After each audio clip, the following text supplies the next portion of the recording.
So, welcome to those who are just joining me. I am going to do a tutorial on the my Colorguard quilt, the Shoo Fly variation block. So let's get started, and I'm going to show you the overhead view so that you can see nice and close in.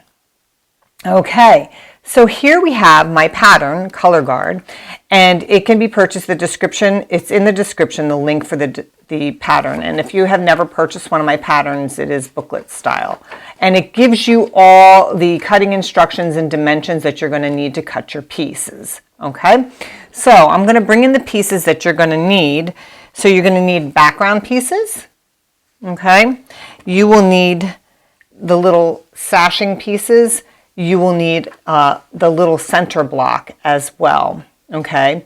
And all the, like I said, all the dimensions and the cutting instructions are in the pattern. So those are the first few things that you're going to need. Then you're going to need, according to my pattern, you're going to need a select amount of colors. I chose 4 different colors just for the tutorial, but I have a rainbow of colors in the quilt.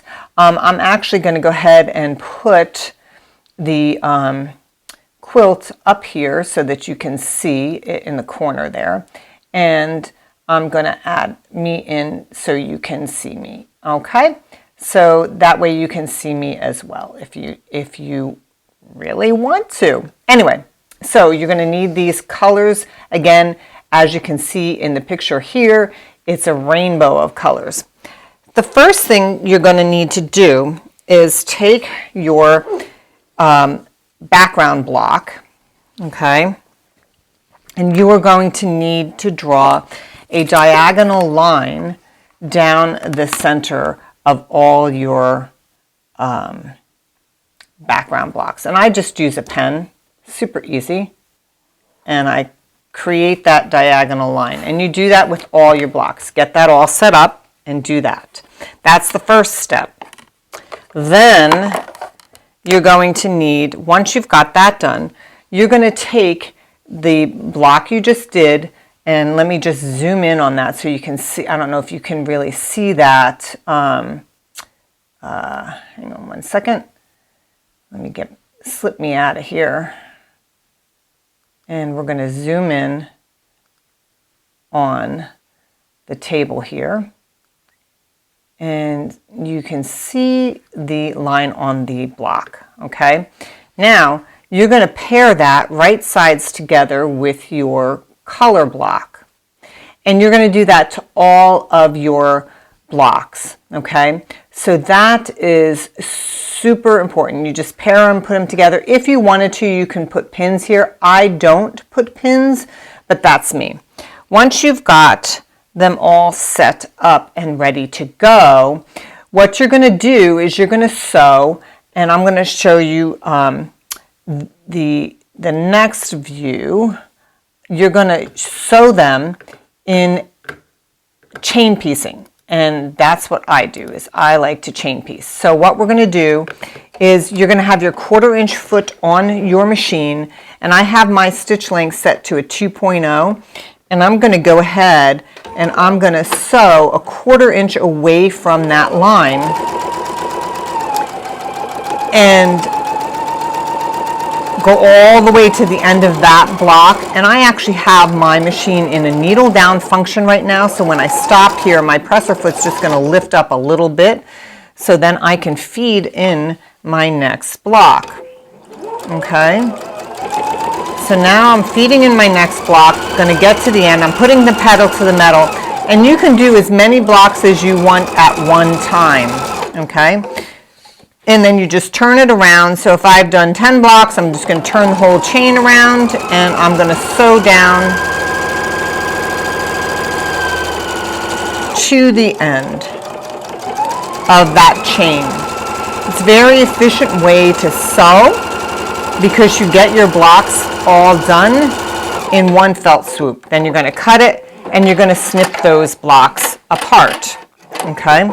Now, once you have that done, they're all pieced together, and you're going to snip that apart, and you will have your block here, and you're going to cut that apart on that center line. And what I like to do first, and I don't have my iron here, but I like to give it a press with a nice hot iron, and I don't use any steam. And I give it a nice press, and then you're going to take that and you're going to cut right on that center line that you drew, okay? And then you have 2 triangles. And what you're going to do is I'm going to take this to the ironing board, and then I want to press this. I'm going to give it a nice set and set that seam, and I'm going to press this to the colored side because my background is light, so I want to press it to the colored side, okay? So you're going to do that to all your triangles, all the same exact way, okay? So once you've done that, so here's a green one. I set up so many different colors when I did my step outs for you. Here's the green one, and you press that open, and once it's pressed open, you have this. It lays nice and flat. And I gave mine a little shot of Mary Ellen's Best Press, which I love. Then you have to take it and you have to trim it down. So this particular block is going to trim down, and I've oversized these blocks for you so you get a perfect trim on this. You get a perfect size block. This one is going to trim to 4.5 inches. So I have my 6.5 inch square ruler, and I lay that 45-degree angle right there on the seam allowance. And then what I do is I'm going to put some pressure on it, and I'm going to trim the right side and the top, okay? Then I'm going to turn that around a half turn, put that 45-degree angle back on that seam allowance, but this time I'm putting the 4.5 inch mark here and the 4.5 inch mark at the bottom. So the 4.5 inch mark is on the left side and on the bottom of the block, and then I'm going to go ahead and trim that right side and that top again, which gives you a perfect 4-inch block. So let me get these little scraps out of the way for you. Oop, come on, come on. Okay, so now you have your perfect 4-inch block, and you're going to do that to all of them. So you've got multiple. For one block you need 4 of the same color, okay? So then you're going to take your pieces and you're going to set them up kind of like, I like to say, like a mini quilt. So I'm going to lay them out here. I'm going to do a layout of my blocks. So here is, and the block is like so. Okay, and this goes in the center, the little square, and then we've got your little sashing. Okay, so it's going to go together like this. Now you're going to join it together in rows. So you're going to join the top row, the middle row, and the bottom row. And basically, I'm going to show you real quick what I do. I don't pin them. You can pin them if you so desire.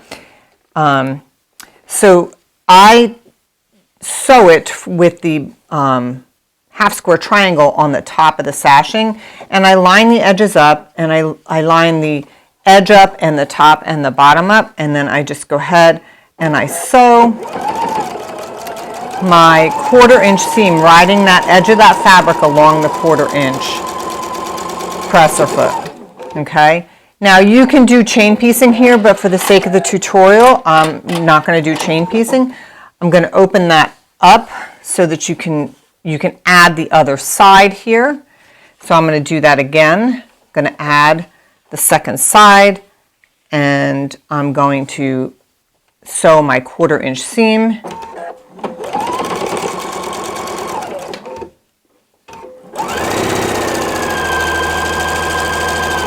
Now, when you've sewn everything, you're going to repeat this process to the other rows here. So you're going to repeat the process to these other rows.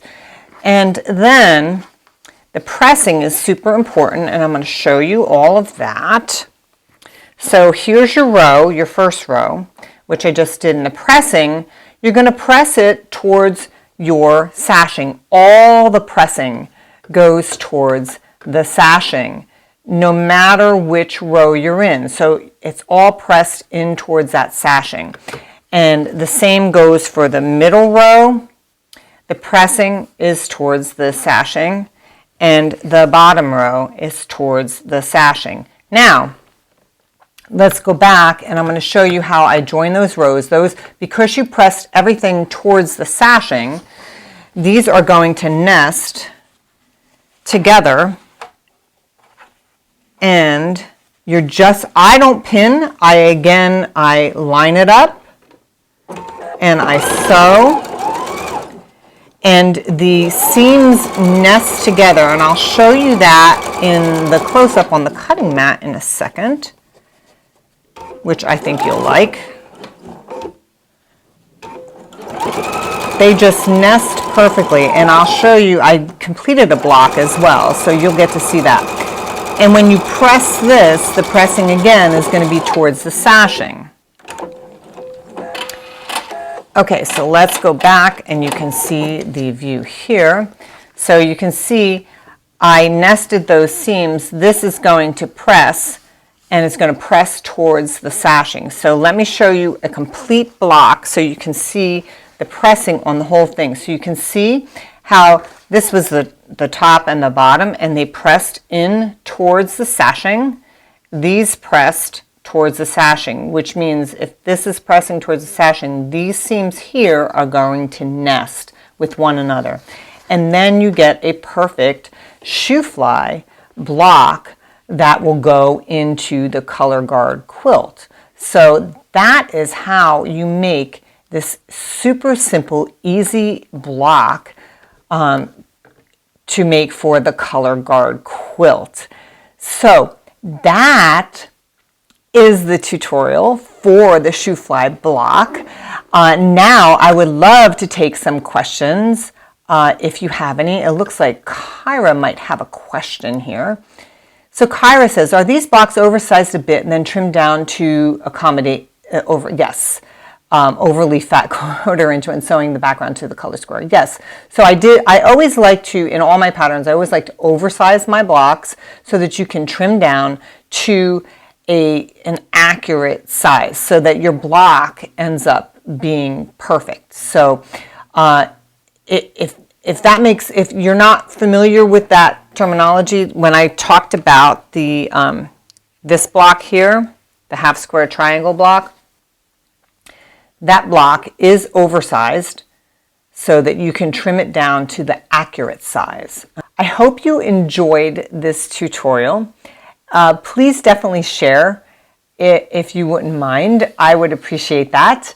And I hope you all have a fantastic Wednesday. Fussy cutting, oh, that's a good one, Kyra.